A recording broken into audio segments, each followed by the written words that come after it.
யார்ரா அந்த ட்ரம்ப் இன்னைக்கு ஒண்ணு நாளைக்கு ஒண்ணு எப்ப பார்த்தாலும் மாத்தி மாத்தி பேசிக்கிட்டே இருக்காரு அப்படின்னு நம்ம எல்லாருமே பேசுவோம்ல. ஆனா பல வருஷத்துக்கு முன்னாடியே நீங்க கட்டுக்கட்டா யுஎஸ் டாலர் கொடுத்தீங்கன்னா நாங்க கட்டி கட்டியா தங்கத்தை தருவோம்னு சொல்லி மொத்த உலகத்தையுமே நம்ப வச்சுட்டு அதுக்கப்புறமேல் தங்கமும் கிடையாது ஒண்ணும் கிடையாது போங்கடா அப்படின்னு சொன்னதுதான் யுஎஸ் கவர்மெண்ட்.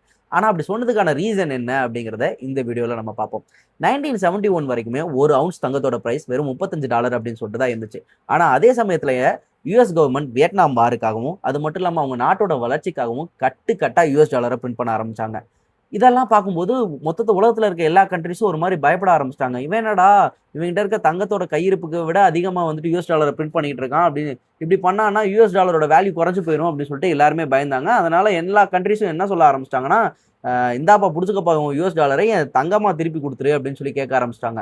இதை பார்த்தோன்னா யுஎஸ்க்கு ஒரு சின்ன ஷாக் அடிச்சிருச்சு. ஏன்னா அப்பங்க யுஎஸ்ட இருந்த தங்கத்தோட வேல்யூ வந்துட்டு பாத்தீங்கன்னா 10ல இருந்து $11 பில்லியன்.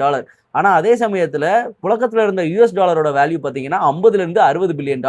இப்போ உலகத்துல இருக்க எல்லா கண்ட்ரியுமே வந்துட்டு புடிச்சுக்க போவோம் யுஎஸ் டாலரை தங்கமா திருப்பி கொடுன்னு கேட்டான்னு வச்சுக்கோங்க, யுஎஸ் கவர்மெண்டே வந்துட்டு திவால் ஆயிரும். அதனால என்ன பண்ணாரு, நிக்சன்கிற அப்பங்க இருந்த பிரசிடென்ட் ஒரு அனௌன்ஸ்மெண்ட் கொடுக்குறாரு. நாங்க வந்துட்டு டெம்பரரியா யுஎஸ் டாலருக்கு கோல்டு தர்றத நிப்பாட்டுறோம் அப்படின்னு சொல்லி அனௌன்ஸ் பண்றாரு. அந்த டெம்பரவரி இப்போ வரைக்கும் போயிட்டு இருக்கு. ஆனா அதுக்கப்புறமும் யுஎஸ் டாலரோட வேல்யூ விழுகாம இருக்கிறதுக்கு இன்னொரு ஆயுதத்தை கையில எடுத்தாங்க. அந்த ஆயுதம் தான் இன்ன வரைக்கும் உலகத்தை ஆட்டி படைச்சிட்டு இருக்கு. அது என்னங்கிறத அடுத்த வீடியோல பார்ப்போம்.